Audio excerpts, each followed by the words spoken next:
रश्मि और अमर लॉकडाउन के चलते डेटिंग ऐप पर मिलते हैं। उसी बीच उनकी बॉन्डिंग बहुत अच्छी बन जाती है और दोनों एक दूसरे से प्यार करने लगते हैं। बस लॉकडाउन खत्म होते ही चट मंडी पट शादी। उससे पहले घर में बात तो कर लो। अरे माँ पापा कभी मना नहीं करेंगे। अमर की बात सुन रश्मि खुश हो जाती है। ऐसे ही दिन बीतते हैं और देखते ही देखते लॉकडाउन खुल जाता है, जिसके अगले ही दिन अमर अपने परिवार के साथ रिश्ता लेकर रश्मि के घर पहुंच जाता है। अभी लॉकडाउन खुला ही है और कोरोना तो खत्म भी नहीं हुआ, इसलिए ज्यादा कुछ ना करके अगले कुछ दिनों में छोटे फंक्शन के साथ शादी कर लेते हैं। अमर के पापा की बात पर सब सहमत हो जाते हैं। कुछ दिन बाद दोनों की शादी हो जाती है और रश्मि अपने ससुराल पहुंच जाती है। बेटा, शादी तो तूने अपनी मर्जी से कर ली, लेकिन बहू को बोल देना इस घर में हुक्म मेरा ही चलेगा, इसलिए अपना राज जमाने की कोशिश भी ना करें। माँ, रश्मि को यहाँ सिर्फ प्यार, आशीर्वाद और अपनापन चाहिए, पैसा या राज नहीं। बेटी की बात पर सास मुंह बनाए वहां से चली जाती है और अब वो हर रोज रश्मि को परेशान करना और ताने देना शुरू कर देती है। देखो, ये है आजकल की लड़की, इंटरनेट पर लड़कों से बातें करते हुए इन्हें शर्म भी नहीं आती, और यहाँ तो देखो कितनी सीधी सुशील बनकर दिखा रही है।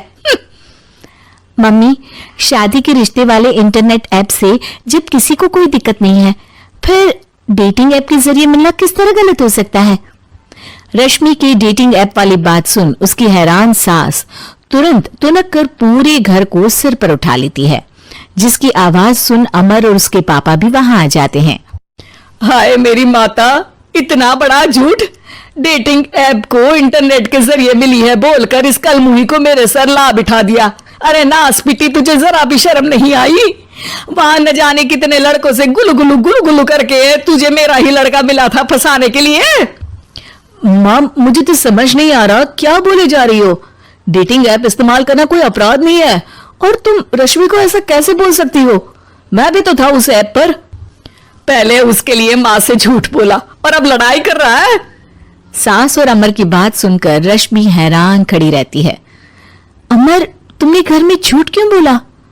ये सब देख रही हो ना, इसी की वजह से झूठ बोलना पड़ा। एक तरफ अमर और रश्मि की ये बात चल रही होती है, वहीं दूसरी तरफ सास का नॉन स्टॉप क्लेश सबको परेशान कर देता है। सब एकदम चुप, जो हुआ सो हुआ, अब मुझे कुछ ना सुनाई दे। पति की बात सुन सास चुप होकर वहां से चली जाती है, लेकिन अब वो रश्मि के सिर दुनिया भर के सारे काम डालकर उसका जीना पहले से भी ज्यादा मुश्किल कर देती है।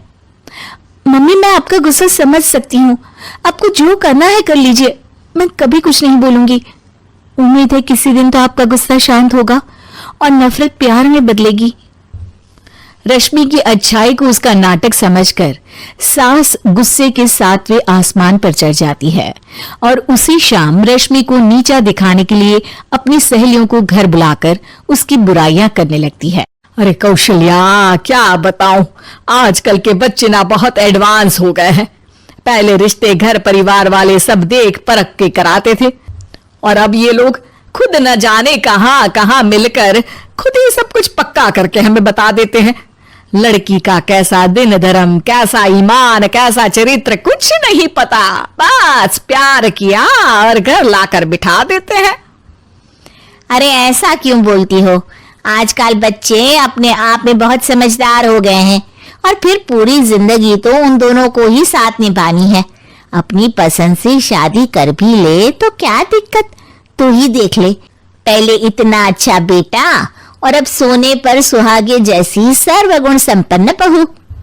और पता है, अभी कुछ दिन पहले मेरी बेटी ने मुझे डेटिंग ऐप के बारे में बताया, जहां लड़का लड़की अपनी पसंद से अपने आप एक दूसरे को चुन लेते हैं, और फिर अगर सब सही रहता है तो बात आगे भी बढ़ जाती है। अरे इसमें इतना खुश होकर क्या बता रही हो? ये तो गलत है। न जाने कौन क्या है, कितना झूठ कितना सच है।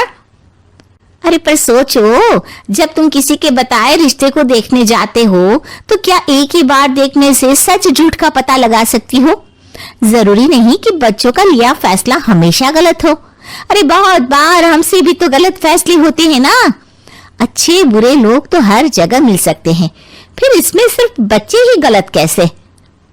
सहेलियों की बात सुन सास सोच में पड़ जाती है और इसी तरह कुछ दिन बीत जाते हैं जिसमें ना तो वो रश्मि को परेशान करती है और ना ही कोई ताना सुनाती है, जिसे देख रश्मि परेशान हो जाती है। मम्मी, आपकी तबीयत तो ठीक है ना? कुछ दिनों से देख रही हूँ आप मुझे कुछ बोलती ही नहीं। तो मेरा परेशान करना ज्यादा अच्छा लगता है क्या? नहीं, आपकी शांति उससे ज्यादा परेशान कर रही है। शांति इसलिए है क्योंकि मुझे एहसास हो गया है कि गलत तुम लोग नहीं, मेरी सोच है। प्यार तो एक सुंदर एहसास और शादी खूबसूरत साथ है। अगर ये साथ सच्चा है तो कहीं पर भी किसी भी तरह जुड़ा हो उससे कोई फर्क नहीं पड़ता। आप कौन है? इतनी अच्छी बातें मेरी पत्नी तो नहीं बोल सकती। क्या आप भी?